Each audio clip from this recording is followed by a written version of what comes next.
We know there's so much that goes into building great products, but what goes into launching them? How can you ensure that the launch is successful and that your product is ready? Keep listening as today we're going to explore preparing for and launching products. This is the Product Manager Podcast, the voices of a community that's writing the playbook for product management, development, and strategy. We're sponsored by Crema, a digital product agency that helps individuals and companies thrive through creativity, technology, and culture.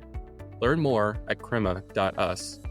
Keep listening for practical, authentic insights to help you succeed in the world of product management. So joining us today to talk about our topic of launching products, we have Rebecca Kalogeris, the Vice President of Marketing and Product Strategy at Pragmatic Institute, where she and her team provide expert training for data, design, and product teams. Rebecca is a proven marketing executive and turnaround specialist. She's made a career of joining technology companies and building up world-class, results-focused marketing departments firmly grounded in understanding the market and its needs. At Pragmatic Institute, Rebecca leads marketing and product strategy, championing efforts to fully understand the buyers and their processes and continuously developing campaigns and programs that not only brings new people into that process, but speeds their journey through to purchase. Prior to Pragmatic, Rebecca held marketing leadership roles at a variety of software and services companies, including Shift4 Corporation, Client Development Services, and eComlink. Hey, Rebecca, welcome to the show. Hi, Michael. Thanks for having me. Thank you so much for joining. And maybe just to kind of kick us off for our listeners, can you please share how you got to where you're at today? Absolutely. So I actually started out as an advertising major and I worked in ad agencies, really loved the creative aspects of it. Then moved into marketing for a variety of software companies. And what I really liked about marketing was sort of that combination of creativity and getting to feed that part of it, but also really understanding the strategy and the business and what we were trying to accomplish. So I worked at a variety of software companies in the marketing group. And then I worked at Shift4, which is a payment processing company. And like so many of our journeys, right, it was a founder's company. He saw a problem in the market. He created a great product. And we were at that point as a company, we were trying to decide what to build next. And so I was talking to my father, who was in software, and he was like, you need a product management group. So I did a bunch of research and I was like, that's it. That's right. We need a product management group because we inside the building don't know what we should build for sure. But out there, let's figure out what the next problem to solve is. So my CEO was like, yes, go build one of those. And I was like, yes. And I was like, I don't really know how to do that. So I went and took training. Again, my father had taken pragmatic training in the past. I recommended it and I'd gone on taking it. And it just sort of changed the way I looked at both marketing and product management. And then I took what I learned there at several different software companies. And it really changed the trajectory of my career as well as sort of the trajectory of the products I worked on. And I was so passionate about it. I had my little manuals and books from the first class and I took it in every desk and then had the opportunity 10 years ago, actually, to join Pragmatic, that they were looking for someone to head up their marketing department. And I thought, man, it is not very often that you get to join a company and market something that you're really passionate about and that really works, right? For me, there's like Pragmatic where there's like Diet Coke. And, I don't want to move to Atlanta. So Pragmatic became the absolute perfect place for me to work. And that's how I got here. And then in the 10 years I've been here, we've acquired companies, we've grown a lot. So it's been a great deal of fun. That's awesome. That's a really cool story. And, for our listeners who don't know, what is the Pragmatic Institute? So Pragmatic Institute, what we do is we're a training company and enterprise transformation company. So we work with B2B companies primarily in the tech space who are looking to transform their product teams, their data teams, and their design teams to make sure that they're really market and data driven and are really having the sort of strategic impact that those groups can have within an organization. And can you talk a little bit about the pragmatic approach that lives at the center of all that? So at the core of what we teach is the pragmatic framework. And the framework is really, it's 37 boxes and activities that are key to building great products. But the central one, the one that is key and fundamental is market problems. It's the belief that if you understand your market problems, and that doesn't just mean your customers, right? It means your customers, your competitors' customers, evaluators, potentials, the wider market. When you understand that market, that is your primary role And when you do that, you can use that information to decide what to build, decide how to price it, decide where to market it, to decide how to market, who to market it to. But that everything has to be grounded in that understanding of the market problems. Yeah, yeah. And I imagine there's a lot of detail in there that you have to uncover. And perhaps that kind of speaks to kind of the I think you mentioned like the 37 parts of the framework. Yes, there is a lot of detail. So like the market problems is sort of the DNA that runs through it all, right? But then how do you use that information to build business plans? What does a good business plan look like? How do you use that information to do good launch plans? Who should be on your launch team? Which market segment should you focus on? So really from the high level, you should care about market problems all the way down to that's awesome. You should care about that. But how do I then apply it to my pricing strategy, to my roadmaps? In every single piece of that. And then also not just know what to do for those, but also a lot about how you present that internally to get buy-in. I think that's a problem Mm, that all of us have in products sometimes. Like, you know the right answer, and you are just how do convince sounds like it's an almost naughty word, right? Like I'm not yeah, trying to lie to someone or con them, but I do really want them to understand what I'm seeing and why this makes sense. And I think sometimes we know so much that we just can't figure out why they don't see it. Right. And so we do a lot of too of how do you build that story out to make sure that you're getting buy-in from the wider audience. yeah. That's awesome. Can you talk a little bit about what makes a great product launch? Yeah. So I mean, I think we talk about all sort of parts of the product life cycle. One of the reasons I think launch is really interesting is for one, I think it's something that everyone is part of, right? Product management, product marketing across the board. Our survey shows that 77% of product managers and marketers are responsible for launch. So it matters a lot. And it's close to revenue, right? We Hmm. spend a lot of time as product people thinking about what to build, and then you have to, right? You have to build the right thing. But sometimes that can take longer to have impact. So if you're really looking at ways that you can have immediate impact on the bottom line and the top line of your organization, getting a good product launched together is really important. And yet it is a place where I see so many companies fail. The Mm, number of market visits I've done where development feels like, you know, talking to development, they say, well, we finished that project, but it never launched, right? Because hmm. there's this disconnect between I finished the coding and the QA and the product and the launch, which is to get to market. It's like this cold handoff where, if you're on the sales and marketing side, you're like, I don't know, one day this product just appeared Yeah. and we were not ready to sell it. And then you're in development and product, you're really frustrated because you put a lot of effort into creating it. So one of the things we really focus on is making sure you have the right launch focus and the right launch communication. So that is, I'll break that down a little bit. So that is making sure you have really, really clear goals for this particular launch. And that's what is the business trying to achieve and how are you going to measure not whether or not you achieve this? Too often product launches are like, we're going to make a gazillion dollars or, our launch is $4 million, but nobody did the math to break down what is that? How many new customers, Hmm. how many add-ons, making sure you have a really strong revenue metrics that you've broken down all the way through the process. So how many purchases is that going to mean? How many leads is that going to mean to know whether or not that's attainable and to know early on whether or not you're going with it. And then, so that's what is the business trying to accomplish? Clear goals. And then it's really identifying the right strategy for meeting those goals. So that is the several parts of that, right? So I know that we want to hit $5 million, or I know we were trying to raise awareness in this and this measurement. So then how am I going to do that? So that's right target and right market segment. I think too often because you're launching something and it could be good for everyone, that sort of becomes the segment you focus on, right? Everybody could use it. But I think a really successful launch focuses on a particular target for it, right? So we talk about, is this a share of wallet launch? Am I going first and foremost after existing customers and trying to add on? Or is this a wedge launch? I'm trying to get a little piece of my competitors' customers with this new product. In the long run, it may be both of those things, but really focusing in on what's the specific target and specific segment, as well as a specific launch approach early on so that it is a targeted launch. That's going to be the first step of your launch. Again, it doesn't mean that's the only thing you ever do. If this is a share of wallet launch, for your customers in the US, that's where you're going to start. And that's where you're going to put specific metrics. But you're like, that's not where you're going to end, right? You're going to go through other segments and go through.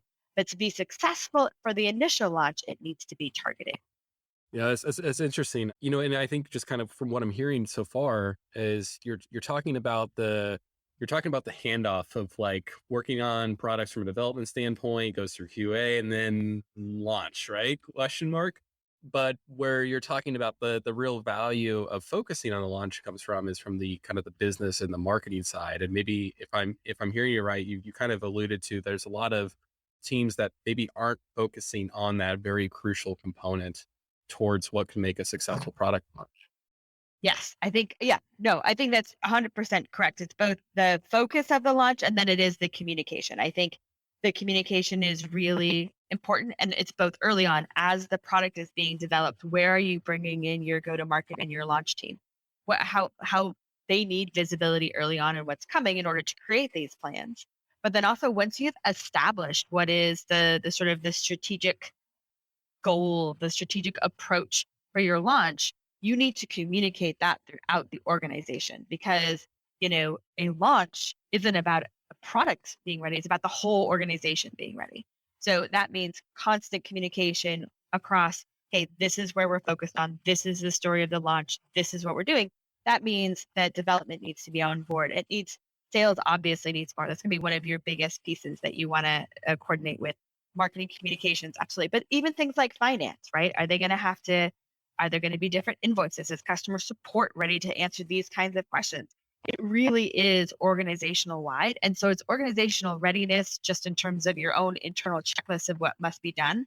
But just as importantly, if you're leading that launch, it's making sure that across the organization, they know those goals, they know the strategy, and they're all kind of singing from the same book, as they say, so that everybody in the organization is really focused in on the goals. So there's a lot of, cross departmental collaboration across the organization that has to happen Yes. for this to be successful. So in your experience, what's the best role to kind of facilitate that collaboration? It's a really good question. And I don't think it's necessarily consistent in every organization, right? So I don't know that it's the right title that matters. And I think frequently though, I do see it in product marketing, but it's not. I think the important thing is who's ever leading this role has a strong understanding of all of the different pieces that go into launching a product, right? And I think where you get into trouble is if you have someone who isn't as aware of they don't necessarily understand what support may need to know and when, or they're not taking into account to ask the questions. It's okay if you don't have all the answers, but you need to know you've asked those questions. So someone with a strong cross-functional bent, someone with strong project management skills, there's no question there's a big part of it that's there. And someone who, because no matter what title has it, it's really someone who has managerial authority against all these players. So it does need to be someone who can sort of peer lead and also inspire into action because you're going to be trying to get them to see the vision, trying to keep them on track without necessarily hard authority and being very aware of all of the operational members and functional teams that go through. Hmm. So I think those skill sets are more important than the titles. We do see in our surveys a lot that it is the product marketing manager or the product manager, but I think it's a team that leads it first and foremost, but also, like I said, those skills are more important than the individual title. Yeah, no, that's fascinating. And I definitely agree in the focus on skills over title. Just having partnered with a lot of organizations, it's so fascinating to see when people can rise to the occasion to maybe facilitate those types of challenging, hey, we got to align all of our resources and time around this one product launch. And around the topic of that, what do you think is, this might be a trick question, I'm not sure. But what do you think is most important for a product launch? Being ready for the launch itself or ensuring that the product is ready before it goes to launch? That is, I want to say like, yes. Yes. Yes. You're really not successful without either side, right? We've all unfortunately launched a product that's not ready. No one's proud of that. We've all done that. And I've had my share of vaporware in my career. But, again, the number of companies we've talked to where development is done and the product doesn't go out and you'll never make the revenue up from being later to market. but B, you lose that momentum internally, you lose the focus, and sometimes those products don't launch at all. So it's really about both things. And it's really about how well can you get the timing right so that those things happen as close to simultaneously as possible. You don't want either one to be leading or lagging. So, one of the things we talk a lot about on the show is a very iterative process to product development. Release something early, get testing done with your users, validate it. So that way the user validation says, yes, this product is ready for maybe a launch beyond a beta group of customers. Is there anything like that considered in the pragmatic approach, or is there kind of like a philosophical line that the pragmatic approach has either for or against that? No, it's a great question. And I think it's a great clarification that all our instructors are listening to me going, Rebecca, why didn't you? No, no, but exactly. There are releases and there are launches. And particularly when we're thinking agile and continuum release, that's a really, really important part of the process. And sometimes, so there's the internal releases like that, which wouldn't necessarily be part of a launch plan. So that's two different ways, right? When it's larger market ready, then you maybe have a bigger launch. But also all the things we release don't need a launch necessarily, right? The way we do with software today, sometimes I may release the functionality, it may actually be in the product for a while before I launch it to the market, because that feature by itself isn't maybe a remarkable launch, right? It's an important feature, but maybe it doesn't have all the components that it's needed to solve a particular problem that is noteworthy to the market. So let's say there's 3 features that need to get done so that I can support more robust language characters. And 2 of them are released because that's part of the process. I may not launch it to the market until that third one's released, right? So the launch itself in that case is really much more about the packaging and messaging of it. And I would hold on that till all of it comes through. So again, different size of launches and release have different levels of marketing efforts and campaigns and go-to-market pieces. And that's also true with sales and support too, right? The continual release is so important for us in keeping products up to date and being responsive, but there can become a certain amount of fatigue, right? If we're announcing all these things on a regular basis and sort of disrupting the pool for our non-beta members. So I think we see a lot of that where there's continued release packaged together when everything involved in solving a particular problem or helping people reach a particular goal is ready. And that's really when the market launch is done. Nice. It's always been just fascinating to me, like playing with some of my favorite software products over the years, how there's kind of so many varying levels of releasing something. Like, as you mentioned, there could be features out that I'm not even aware of as a user for months. And then there's a big announcement. Hey, we've been just kind of piloting this stuff and it's been there this entire time. And it's just like, it's so fascinating how you can, I think, kind of separate the widget, so to speak, of the product from the marketing and the launch itself.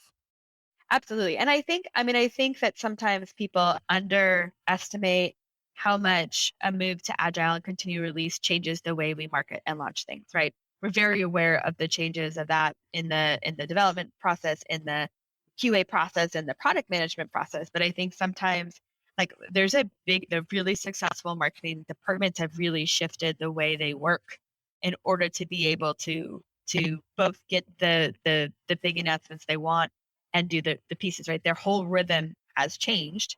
You don't have a year to plan a launch. So it's a really interesting thing. And it's also really interesting. I've certainly talked to clients where there is we'll call it friendly disagreement internally about what a particular launch and whether it is noteworthy, right? Yeah. And so there, obviously, the answer is doesn't matter to your audience and your market. Find out from them. But it's interesting to see. I would love to be behind the discussions of some of the companies that have the leading apps installed on billions of phones. You probably can think of them that have the app updates, and it's always just bug fixes and improvements. And then like 2 weeks later, you see, hey, this big blog post from that company. It's like, here's this major new feature that you can access right now if you open up the app on your phone. And so it's kind of, I think just one of those day-to-day examples I think of to what you're talking about. One of the things I'm curious about is just, especially for our listeners, what are your biggest tips and considerations for planning for a launch? I think for me, it's focus. We've talked a little bit about this, right? It's focus. Your launch cannot be everything to everyone. And there is a big temptation. The more excitement there is about the new offering, the new product, the new feature, the more temptation there is going to be that this is the end all for all and all. but really getting focused is key. And then just beating the drum of that focus. I think often, particularly when we're leading a launch, we're so in the details, right? Like we know everything and we know exactly where everything is. And we'll be walking around talking to someone and they'll be like, wait, what are we doing again? And you're just like, I mean, I've told you at least 3 times, right? Like that's your internal response, but that's because we're living and breathing the launch. And everyone here is already working on the next stuff or they're doing support for the previous stuff. So it's really important not only that you communicate with the partners in the organization, but that there is a consistent drumbeat because in order to keep enough focus, and that means like, do you have, we call it the 90-second launch strategy. And it's not because it took you 90 seconds to create, it took you much longer, but it's like that 90-second quick way. It's your elevator pitch for your launch. You should know it. The rest of your cross-functional team should know it. And that should be something that you're continually repeating so that everybody knows where we're focused. And then I just think I am a big believer in sort of brutal honesty and transparency. Yeah. Like it's your responsibility as a member of the organization to be really, really clear as to where you are and whether you'll be ready for the launch date as is. I would much rather communicate early because there are things we can change if we know early. But if you surprise me the day before and you're like, oh, actually, we didn't do that part, that's problematic. So just being honest with each other helps us organize towards a launch. And, if I'm a practicing product manager in an organization right now, we haven't really given much thought to launch strategy. Are there any like major red flags that I should be looking for of like, hey, this is something that I need to look into investing more into because I'm observing this within my team?